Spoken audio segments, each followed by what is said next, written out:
Alright, what's up guys? Welcome to another TNA review. I honestly didn't plan on doing one this week, but I thought let me just do one.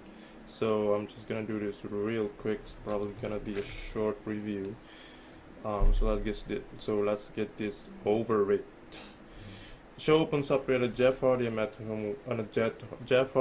Hardy promo, basically promo about their match, the match they're gonna have later on in the main event. And then the show starts up with Drew Galloway coming out. Drew says he's not here to complain and bitch. He should be standing here World Heavyweight Champion, and that he's not because of one man, and then calls out EC3. Because as you know, last week's show, EC3 hit him with a chair, which wasn't intentionally, but he's gonna say something about that. So EC3 comes out.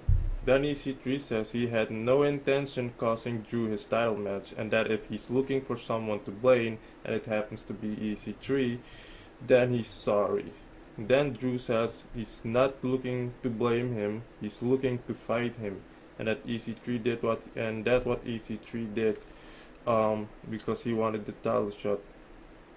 Then EC3 says that technically he should have been in that match because Drew Galloway was in no condition to compete, and that what he did wasn't personal. And then then EC3 starts explaining to Drew Galloway why he actually lost.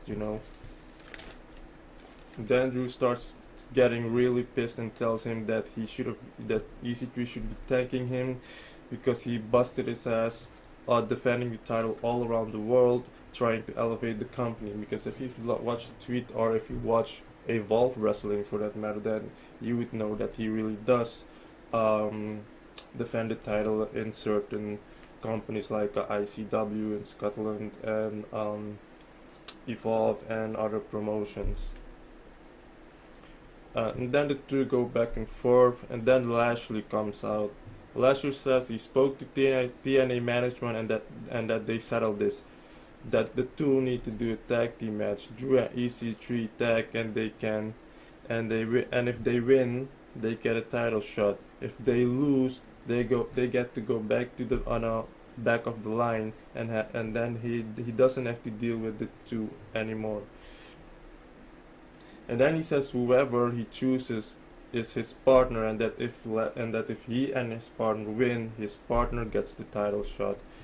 And then Eli Drake comes out, which his partner happens to be Eli Drake. Of course, Eli Drake did a promo which was fucking amazing, because that's how good this fucking guy is. This guy is he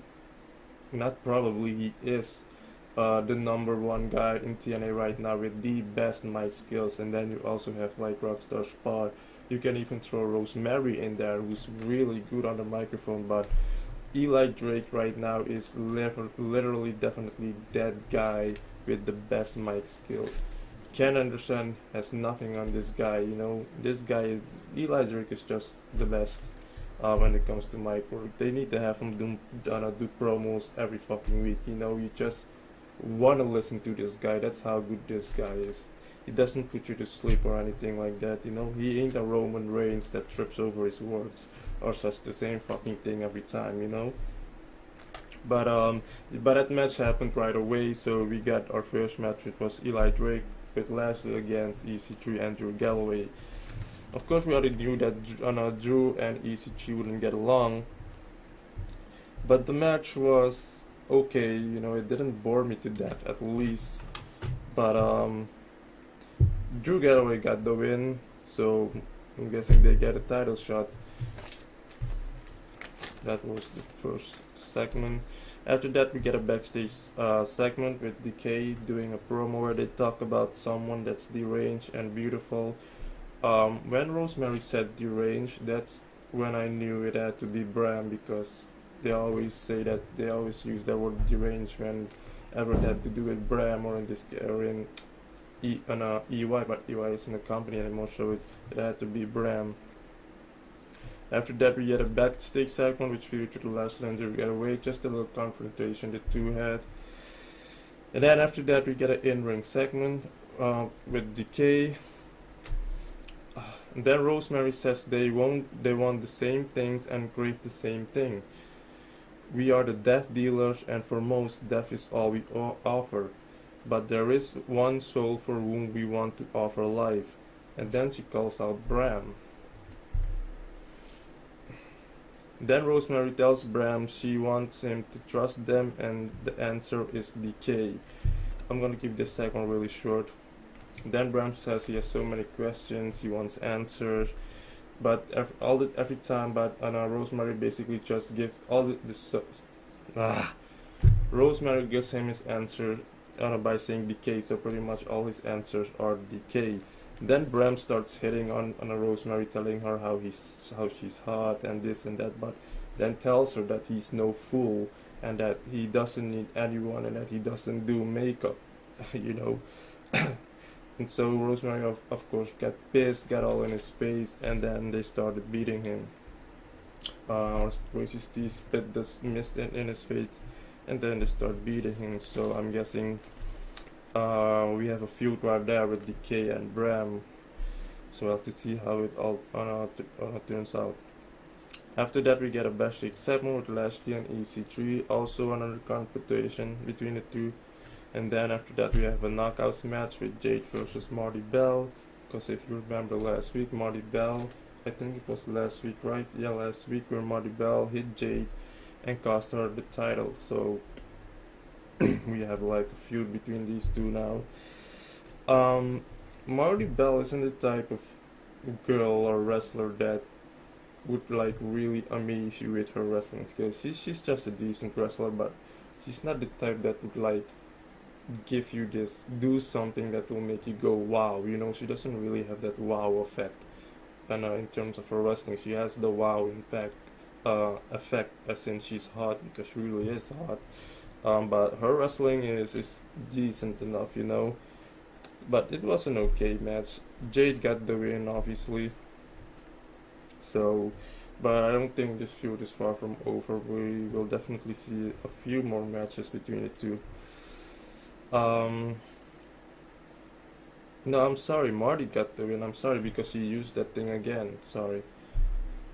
After that, we have a backstage segment with Dixie and Lashley, where Dixie tells Lashley that he's gonna face both EC3 and Drew Galloway next week in a triple threat match for the heavyweight title in the main event. So there's that. And then after that, we have another in-ring segment which featured the Miracle, Dixie Carter, and Billy Corgan. Because last week, of course, Dixie slapped her, and she Maria Kanellis pretty much wants an apology. So she calls out Dixie Carter. She wants an apology. Dixie Carter apologized, and then she said it isn't enough, and she wants TNA Dixie Carter pretty much to just not to be the president of TNA anymore, you know. But then Billy Corgan steps in and tells Dixie that, you know, she needs to take a week off for a moment, just cool down, because she has put down the company in a tough situation, because Mike Bennett started talking about lawsuit and all of that shit. But then he also wants to be in the X division.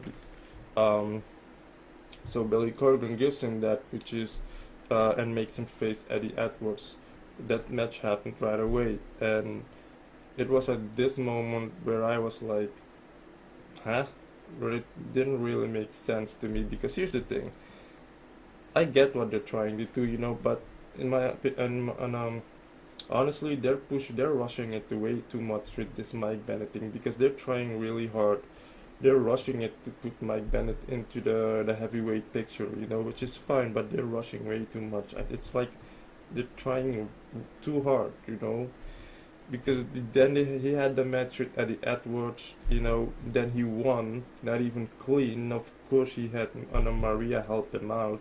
So in my opinion, this was just a terrible booking, you know. That don't really make sense. It makes sense in the way that he wants to be in the title picture, you know, the heavyweight title picture, but it's just, just like that, just out of the blue, you know. Eddie Edwards just won the title, and then he gets to lose it, not even clean. But of course, I'm pretty sure we're gonna get a rematch between the two, knowing that Mike didn't win the title clean, so we'll have to see next week. After that, we get a backstage promo with the bromance, or in this case Robbie E, where he's in the locker room pretty much waiting for Jesse, and then he started snooping around in his backpack and got the iPad which they use as surveillance, where you can see certain areas in the studio. And then he saw where Raquel and Jesse were talking to each other, but they were talking about something that Robbie E shouldn't know. And then you have Jesse come out, and then of course Robbie E pretending like he didn't see anything, and then doesn't say anything, just walk out. So we'll have to see what that was all about next week. I'm pretty sure it maybe has something to do with a match or whatever. I don't think it's where the two have something. I don't know, maybe we'll have to see. After that, we get a match between Braxton Sutter and Rockstar Spud. Actually, he was going to face someone else, but Rockstar Spud came out. He did a promo, of course, but I'm gonna keep it short. He did an amazing promo, by the way. But he said something that offended me, because he told Braxton that he needed to go back to the independency and earn his $50. Ouch, wow, that is a really shot to independent wrestler. So that's like a big fuck you to you, Rockstar Spud, whoever wrote this segment. But anyways, that was a good promo. Like I said, Rockstar Spud is another guy that is really good on the microphone. Rockstar Spud is just as entertaining as Eli Drake, But Braxton Sutter got the win. This wasn't just an average match, nothing too big or whatever. But after the match, Rockstar Spud kicked him in the balls and started hitting him with his belt. So I'm guessing this is the first guy that Braxton will be feuding with, which is Rockstar Spud. So this should be interesting. And after that, we have the main event, 6 Sides of Steel. See how quickly this review went. Am I the only one who thought that this main event was a little weird? As in, I don't know, there was something off about this match. I mean, you had Jeff Hardy that did the most damage to Matt, and other than Matt doing to him. It's almost like as if Matt Hardy didn't really try or wanted to win. I don't know. It's just something weird about this match. It was a good match though. I mean, Jeff Hardy being the Jeff Hardy that he is, he climbed on the cage and did a splash onto 2 tables with Matt laying in between. So of course we were expecting, we could have expected something crazy from Jeff Hardy, but it was a good match. But I just thought that something wasn't really right. So let's hope the feud is finally over. I hope, because it's just happening, because TNA doesn't sometimes is hanging on too long with their feuds, with certain feuds. So I hope this was really the last match, and if it was, then yeah, what's next for Jeff Hardy, what's next for Matt Hardy? That's kind of interesting. But yeah, that's pretty much about it.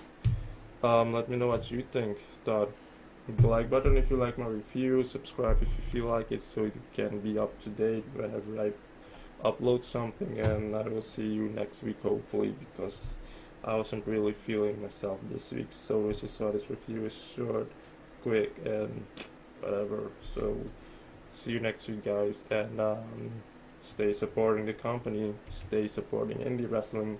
Conversations with the sky, and those who see may never know.